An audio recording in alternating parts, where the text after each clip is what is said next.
gustaría preguntarte una cosa, porque parece como que a lo largo de la charla hemos como visitado diferentes rupturas de la idea de lo que era, digamos, el límite de lo que era música. Primero, pues el tema de la monofonía, polifonía, luego tenemos la armonía, todo esto, luego cuando se empieza a jugar con el silencio.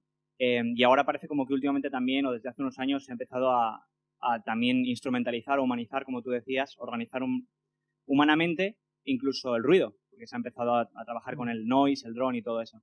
Entonces mi pregunta es, ¿crees que queda aún algún tipo de límite con el que aún se pueda explorar aún más, aún se pueda como jugar aún más? Quizá todo el tema este del 8D o algo en ese sentido. Esa es un poco mi pregunta. Gracias. Pues a ver, antes de nada, clarificar, porque es cierto que no lo he dicho antes, que cuando hablo de sonido y hablo de ruido, ¿no? Incluso hay una subdivisión que para mí es como muy cienciológica, si queréis, que es que hay sonidos armónicos, sonidos inarmónicos y ruidos, pero todos ellos son sonidos, porque suenan y dijéramos que producen una intensidad, una altura, un tal, ¿no? Yo creo que en el siglo XX esas puertas que se abrieron no se han cerrado todavía. De hecho, las propuestas que hicieron algunos compositores en ese momento ni siquiera las hemos acabado de entender, me parece. Es el caso de John Cage, pero es el caso de tantos otros. Yo creo que más que en el arte, más que pensar que el noise pueda ser una salida, ¿no? Que el ruido pudiera ser una salida para la música ahora en adelante, más que pensar en respuestas absolutas, yo le pondría delante la percepción. Siempre, ¿no? La percepción del noise, la percepción del ruido podría ser una salida. La percepción del silencio podría ser una salida. Cambiar progresivamente nuestra percepción del ruido podría ser una salida, ¿no? Y últimamente hemos tenido un ejemplo en la música pop, que es el caso de Billie Eilish, que en su producción musical, no sé si la conocéis, supongo que sí, cómo no, si no, buscarla, también es interesante, sobre todo por producción. Billie Eilish juega con el noise todo el tiempo, ¿no? Dijéramos, el productor de Billie Eilish juega con el noise todo el tiempo, ¿no? Pero, insisto, lo interesante no es para mí el elemento, sino cómo se percibe ese elemento y cómo el arte modifica la manera en que se percibe ese elemento, ¿no? Cómo hemos visto en el último siglo estrenos, como podría ser, por ejemplo, el estreno de la consagración de la primavera de Stravinsky a principios del siglo XX, en el que todo el público sale horripilado y Stravinsky por la puerta de atrás y los bailarines bailando porque el coreógrafo está picando el ritmo de la orquesta porque ni siquiera la oían, y un año después sale de allí en volandas porque el público ha entendido que la consagración es el milagro del principio del siglo XX. Eso es lo interesante, cambiar la percepción en la que algo se recibe. Con lo cual, quizá hay una salida cambiando la percepción que tenemos del noise. Sí, creo que sí. Que decías también, en el ejemplo este de Billie Eilish, porque antes hablabas de esto del acompañamiento musical, como de que la voz aparece, por ejemplo, en el caso de Rosalía primero, y la instrumentalización aparece como en segundo plano. Precisamente parece como que ella está intentando invertir esto y está poniendo su propia voz como instrumentalización debajo y está poniendo la melodía por encima, que además es como lo más reconocible. En ese nivel también es... Totalmente. Hay de hecho, para mí, algo en eso que podríamos también relacionar, pues, por ejemplo, con los cantantes o, si queréis, digamos, músicos, por darle una visión más ancha, de música electrónica, como podría ser el caso de James Blake, otro que os recomiendo si no conocéis, que incluso juega a hacer que su propia voz sea el material superior y también todo el material que acompaña, armonizándola, ¿no? Con lo cual, es evidente que nuestra generación y que el momento que vivimos, vuelvo a decir por suerte o por desgracia, vuelve a llevarnos a planteamientos como el que he dicho que se vivió al principio del siglo XX, en el que sentimos la necesidad de nuevas salidas, de nuevas perspectivas y, insisto, de nuevas percepciones de las cosas, ¿no? ¿Hay más preguntas? Could be in English, right? Yeah. Okay, firstly, good morning. Thank you very much for Thank you, presentation. And the question is, how, in your perspective, would you implement this concept on silence, sound, in people's lives? For example, we know, as Nikola Tesla said, that we're all about vibration, frequency, and energy. And from the moment that we speak, especially when it comes to relationship and to relate with people in general, the other side might not listen. And that obstructs a lot into people's relationship, work-wise, inside family, making friends, and generally. Yeah. Because when you talk, we're giving vibration, giving sound. So how the silence, in your perspective, on the art side with this evolution in humanity, could give to us nowadays a better understanding and being silenced on the right moment, on the right time. Okay. Respondo en inglés y después os traduzco. I think that the unique manner to think on art is just to think that art is something just in really short relation with community, with the people, with what we do every single day in our lives.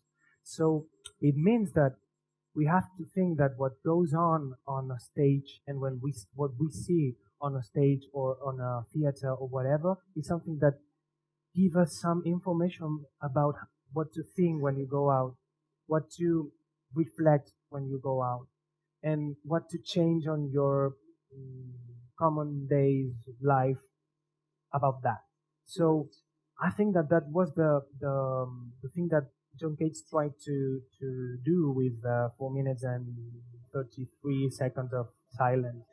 It was just a proposal for the people to say, change the thing, and not just to hear on the figure on the middle of the picture, but to think on the landscape, to think and to concentrate on why not on the white canvas?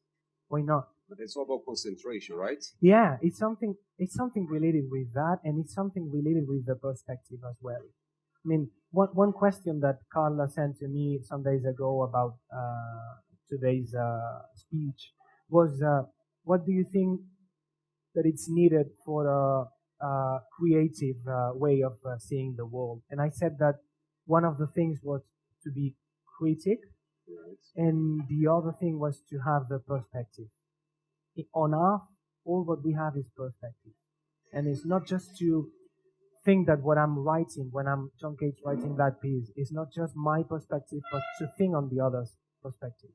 But finally, for answering your question, I think that is something that concerns the creator and concerns the public as well, to change that perspective.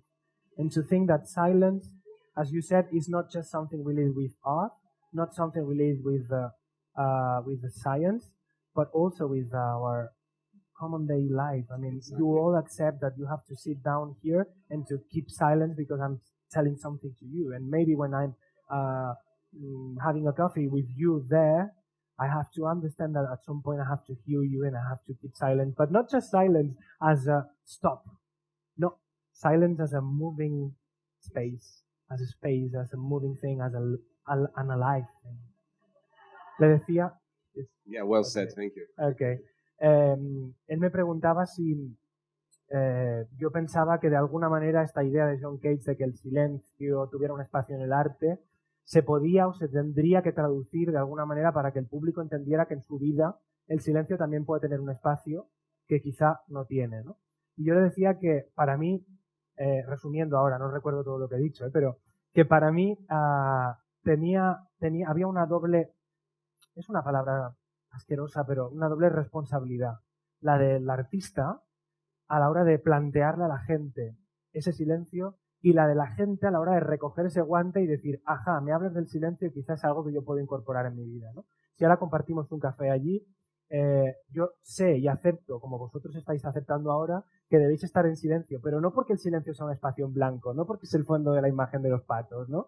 Sino porque en el silencio, poniéndolo al fondo, podéis poner una figura en medio, que es lo que yo os estoy diciendo, que es lo que os ha traído aquí, entiendo, ¿no? ¿Había otra pregunta?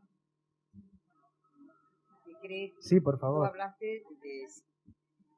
Tú hablaste de silencio, entiendo que dijiste que no existe el silencio absoluto, entiendo que hablas a nivel terrestre, digamos. ¿Tienes idea? Un silencio.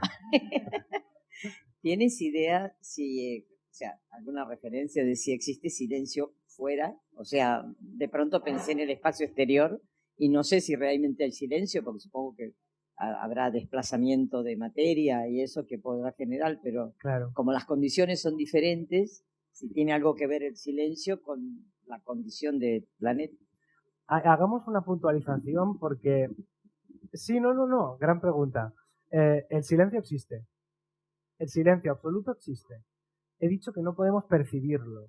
porque nosotros en nuestra condición de vivos, que dure, llevamos ruido dentro de nosotros. Entonces, ¿el silencio existe? Sí, ahí empieza la paradoja, existir existe. Pero yo no puedo entrar en un entorno de silencio y seguir experimentándolo o llegar a experimentarlo porque al entrar yo soy el ruido, con lo cual se ha acabado el silencio, ¿no?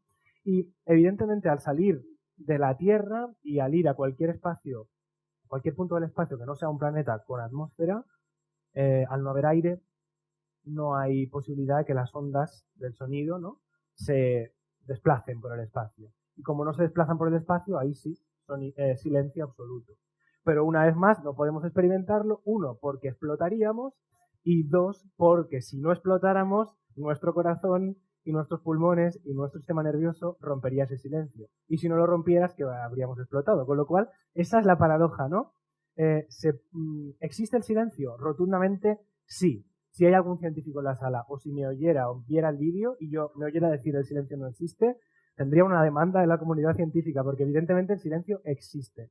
Lo que pasa es que no es una experiencia que el ser humano o que ningún ser vivo pueda experimentar. Genial, Juan. Muchas gracias. Gracias a vosotros.